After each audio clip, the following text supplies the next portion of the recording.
If you're new here, welcome. This is the channel where we learn from our faves. My name is Liza Quin, and if you're a returning subscriber, welcome back. As you can see, my set is different. I moved, which is why I hadn't been uploading, but I am so thrilled to be back and check this out. Let's go ahead and dive right in.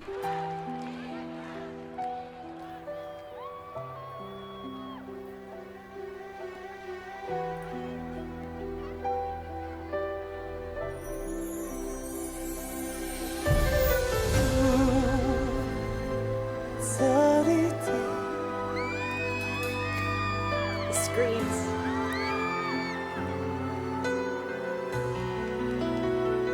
Beautiful intro.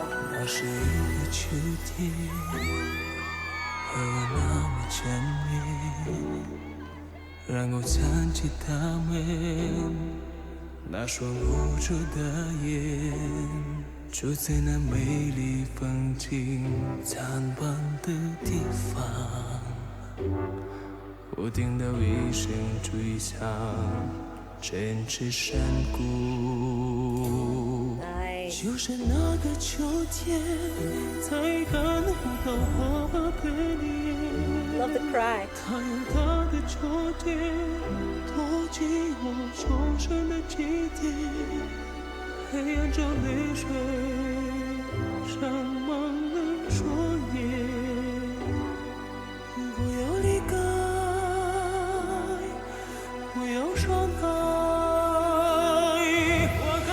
Stunning. Well, things we can already learn from this intro. He has this great ability to just sort of talk to you at the top. Obviously, the songs generally tend to start at the bottom of his range so that he can kind of move you through the several octaves of range that he has. Right here, he really pulls you in with this simplicity. He's just sort of talking to you, oftentimes whispering in your ear. And so that's something I think we can all learn from him, is how he just sort of captivates you from the beginning, and even his body language at the very top when he's just sort of like standing there chest up, I think is very captivating as well.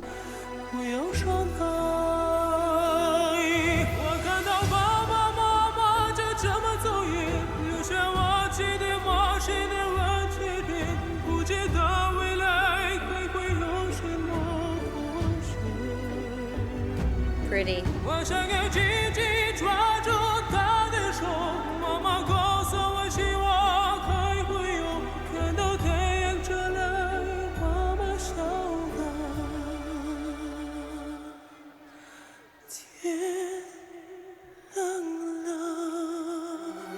There's that beautiful whisper again, with that great control. I love this body language. I probably went out of focus there, but this was sort of like, I am putting my stamp on it right now. I've got you in the palm of my hand. And this melody is absolutely stunning. Let's see how this continues.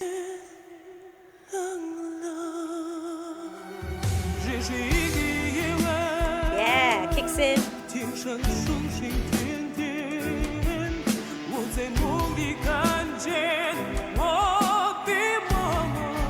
Here he opens up.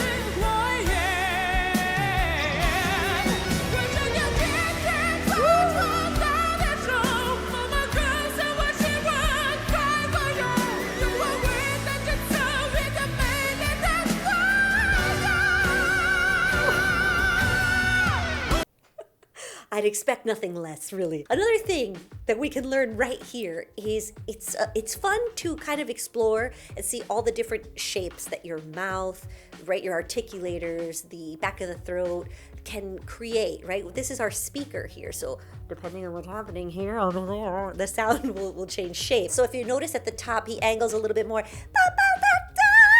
So there's two ways that we can approach this.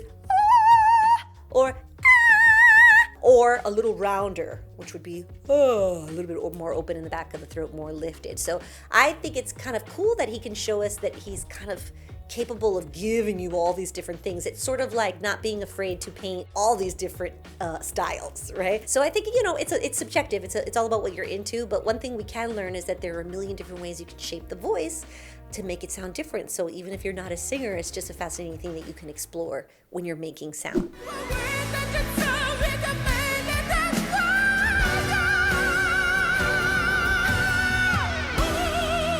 Round, very operatic.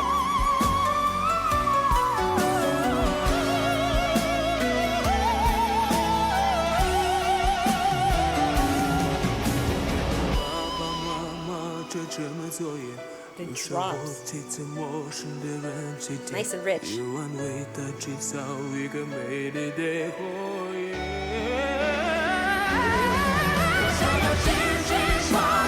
Let's hear that one more time for me. That's what we call agility, right? The same thing as you would say about an athlete, like having an agile body. It's the same thing with the voice. It's vocal athletics.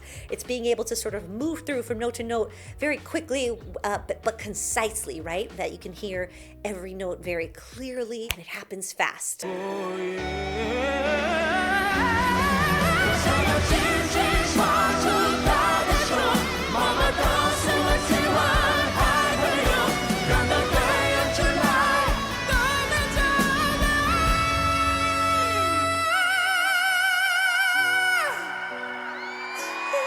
Seeing that audience become so energized.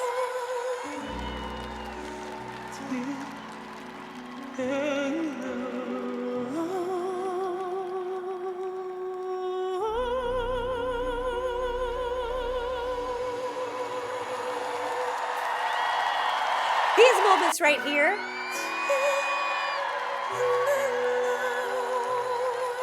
require so much control.